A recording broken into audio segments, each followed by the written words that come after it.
വിധിയിൽ തോറ്റു പിന്മാറാതെ ജീവിതത്തോട് പോരടിച്ച് ജീവിക്കുന്ന ഒരു യുവാവ്. ജന്മനാ ഉള്ള അസുഖങ്ങൾ മൂലം ഒന്ന് നിവർന്നു നിൽക്കാൻ പോലും കഴിയാത്ത ആലപ്പുഴ പാണവള്ളി സ്വദേശി അരവിന്ദ് തന്റെ കുടുംബത്തിന്റെ ഭാരം മുഴുവൻ ഇന്ന് സ്വന്തം ചുമലിൽ ഏറ്റുകയാണ്. വിധിയെ വെല്ലുവിളിച്ച് മുന്നോട്ടു പോകുന്ന അരവിന്ദിന്റെ ജീവിതത്തിലേക്ക് പ്രിയപ്പെട്ട പ്രേക്ഷകരുടെ ശ്രദ്ധ ക്ഷണിക്കുകയാണ്.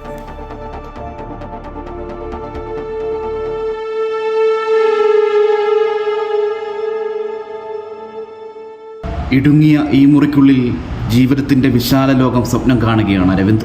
ഒന്ന് നിവർന്നു നിൽക്കാൻ പോലും വിധി അവനെ അനുവദിച്ചില്ലെങ്കിലും വാർദ്ധക്യ സഹജമായ ആരോഗ്യ പ്രശ്നങ്ങളിൽ ബുദ്ധിമുട്ടുന്ന മാതാപിതാക്കൾ ഉൾപ്പെടുന്ന കുടുംബത്തിൻ്റെ ഭാരമെന്ന് ആ ചുമലുകളിലാണ്.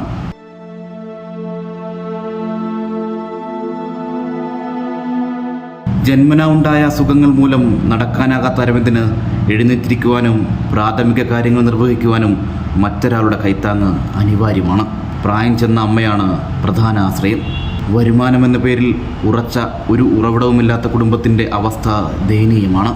ചികിത്സാ ചെലവുകളും ദൈനംദിന ആവശ്യങ്ങളും നിറവേറ്റാൻ കുടുംബം ബുദ്ധിമുട്ടുമ്പോഴും വിധിയുടെ മുന്നിൽ തലകുനിക്കാതെ ആത്മവിശ്വാസം കൈവിടാതെയാണ് അരവിന്ദിൻ്റെ മുന്നേറ്റം. മരുന്നിൻ്റെ ആവശ്യങ്ങളൊക്കെ ഉണ്ട്. മറ്റേ ആലപ്പുഴ മെഡിക്കൽ കോളേജിലെ ട്രീറ്റ്മെൻറ്റാണ്.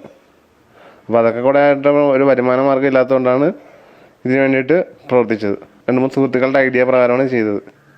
അപ്പോൾ അവരുടെ ഒരു പരിചയത്തിലുള്ളൊരു ഡീലറുമായിട്ട് ബന്ധപ്പെട്ട് കുറച്ച് സാധനം കടിച്ചു തരികയും അത് വിറ്റിട്ട് പൈസ കൊടുക്കുക, അങ്ങനെയാണ് തുടങ്ങിയത് ആദ്യം തന്നെ.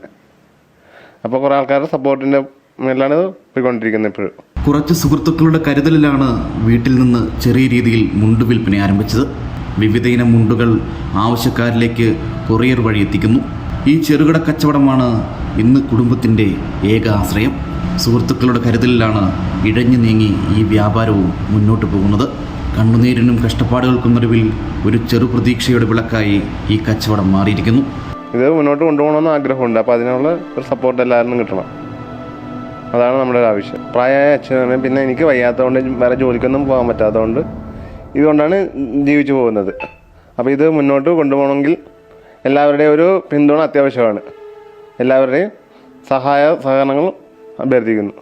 വെല്ലുവിളികൾ പലത് നേരിടുമ്പോഴും ജീവിക്കണം, അമ്മയെ നോക്കണം എന്ന മനസ്സുറച്ച തീരുമാനമാണ് അരവിന്ദിൻ്റെ യാത്രയ്ക്ക് ഇന്ധനം. ഇനി വേണ്ടത് നന്മയുടെ കരുതലാണ്. തോറ്റുകൊടുക്കുവാൻ മനസ്സില്ലാതെ ജീവിതത്തോട് പോരടിക്കാൻ തീരുമാനിച്ച ഒരുവനെ ചേർത്ത് നിർത്തേണ്ടുന്ന സ്നേഹത്തിൻ്റെ കരുതൽ. തോറ്റുകൊടുക്കാൻ മനസ്സില്ലാതെ ജീവിതത്തോട് പൊരുതുന്ന അരവിന്ദിന് വേണ്ടത് ഇനി കരുണയുടെ ഒരു കൈത്താങ്ങാണ്. ആ കൈത്താങ് ഉണ്ടാകുമെന്ന പ്രതീക്ഷയോടെ ആലപ്പുഴയിൽ നിന്നും ആദർശനൊപ്പം അജയ് നാഥ്, അമൃത ന്യൂസ്.